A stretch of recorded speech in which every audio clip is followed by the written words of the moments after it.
don't like that question. I'm starting over. Yeah, tell my shocks one hand, best quite done.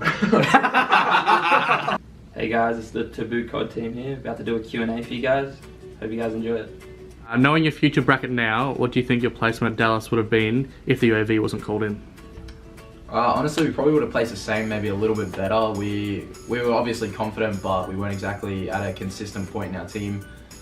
We definitely have been working on a lot of stuff for this event, and compared to then to now, we're definitely a lot more prepared than we were. We definitely know our better maps as well. I don't think we had as much information on what we're good at back then as well. Do you believe your build-up and preparation is better going to Nola compared to Dallas? And why is that? Obviously we've been over maps, so we know what we're good at now, so we can just veto what we suck at and just play what we're good at. Yeah, I think we've kind of perfected the maps that we're good at now, and with the maps that we're really strong at, I think we're really confident to beat anyone on them. Where do you wish to place as opposed to where do you think you'll place at Nola?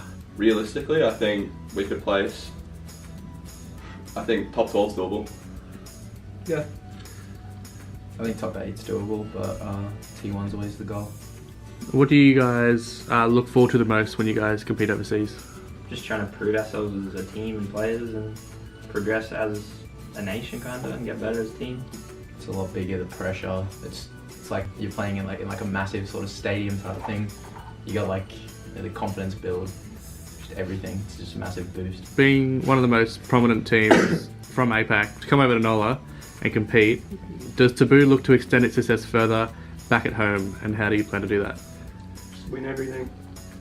Realistically, I think we're really close to winning these 2Ks, and we just need to work at just little specific things, and I think we can do it.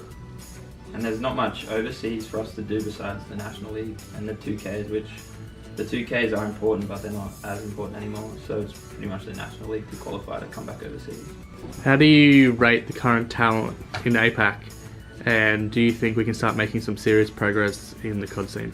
I think the talent in Australia is probably the strongest we've seen it at the moment. I think all the top teams have the ability to make big runs in overseas events. I don't think in previous games there's been like top 6 teams that could probably make it into pools. So I think as a region our players have got a lot stronger. Seeing as it's almost impossible to surpass MF in pro points, what will you guys be looking to do as a team and or individuals moving forward? Well, regardless of it being almost impossible, our goal is to still try and surpass them, whether this is our last event to do so or not. So that's our focus at the moment, but long term is definitely just to go event by event, just keep getting better and better, and hope that by the end of the year we're in tip-top shape and we can actually do some damage at the event that matters. Just get good placings all year. What would you say is your most memorable COD moment? Mine would be probably COD Champs, T16 placing, first optic on the main stage. Placed pretty well for my first year. I guess most memorable moment is probably going overseas. I just enjoy playing over there. They're all pretty memorable over there, but nothing outstanding yet overseas, but hopefully we can get there. Memorable thing that I can think of is probably going to my first event in America. Just going into a big stadium is like something you just can't forget, and the feeling of playing against top players overseas is just amazing. 2 moments I can't really choose. Would have to be either one, my first LAN win at Sydney 1 against Tainted, when we got reverse sweeped in the first series, and then we proceeded to 3-2 them and then 3-0 them, and I probably had the best event of my life. Or either when at MLG Atlanta prior to CWL Sydney 1, I was on 27 kills against Infuse and Buzz was on 2. That's just sort of, in there, 'cause it's a good laugh that he had 2 kills, 27, and he's still on the team. Who or what got you into esports? I just played a lot of League play in Black Ops 2, and then I started looking at competitions, and from there I just found myself in ace lobbies and just slowly progressed my way up from there. Well, mine's similar to Coop here. Pretty much just a League play kid. I was playing with this guy called V Kingy, and he asked me to play in his CG team. He sort of showed me esports, and then I started watching Nature, and then here I am 5 years later. I'd say mine would be, I used to snipe and the community was dying, and I needed to find the next thing I liked doing, and I found League play, and I also found Cybergamer, and me and some friends made teams, and eventually I just kept playing with better people, and that's where I am now, I guess.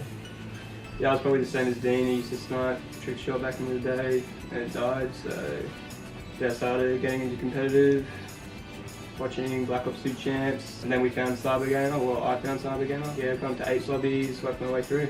I'm going to change Renee's question up a bit. I'm just going to ask who's the most emotional in the team? Cooper. That's so shit. I hate this. Who's the best teammate you've ever had? Mine would be my previous teammate, Zeppa from Mind Freak Black. Did well at champs. He's my duo from the start of the IW. I don't really know as the best. My favourite teammate's probably, I really like playing with Benno, just as a person and a player. He's had experience from Halo, and I really like playing with him. Yeah, my favourite teammate would probably have to be Lincoln Ferguson Fighter from My Freak.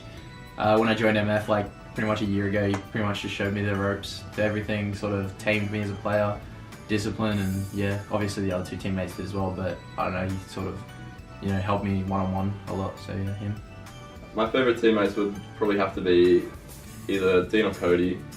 Just played with them a lot in the past and always feel comfortable around them. I think they're amazing players and I get along with them really well. How do I become a COD World War II pro? Please help. Well, honestly, I don't mean to like shoot your dreams down, but to become a pro in 1 year from being essentially nothing is like virtually impossible. It's a very like, rare thing to happen. So just don't try and think if you don't do it in 1 year, it's over. Just keep trying over and over, year after year. I think that it's very possible. There's always breakout players every single year, and it's the players that aren't arrogant and that make their way up. If you're good, keep grinding, and how you become good. Alright, so this is a question for you. Will you find a missus on tour? Come on, I said I'm one girl. H.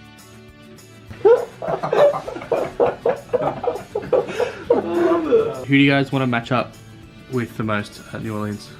Honestly, I don't care who I match up against as long as we win. Like, I'll play the top 5 teams, any region. As long as I get the W, I'm happy. Yeah, I don't really have anyone in particular. Obviously Splice and Optic are the two big ones, but as long as everyone's watching and we can show what we can do as a region, show another one region team, that's pretty much what I want to do. Yeah, I'm sort of on the Splice boat for if I had to play like one of the best teams, probably Splice, or even as of right now, probably TK, since they're like the number one, like the top of the line. I really don't mind who we play, but I really want to match up against like the tier 1 teams and prove to the world that we can take it out against them.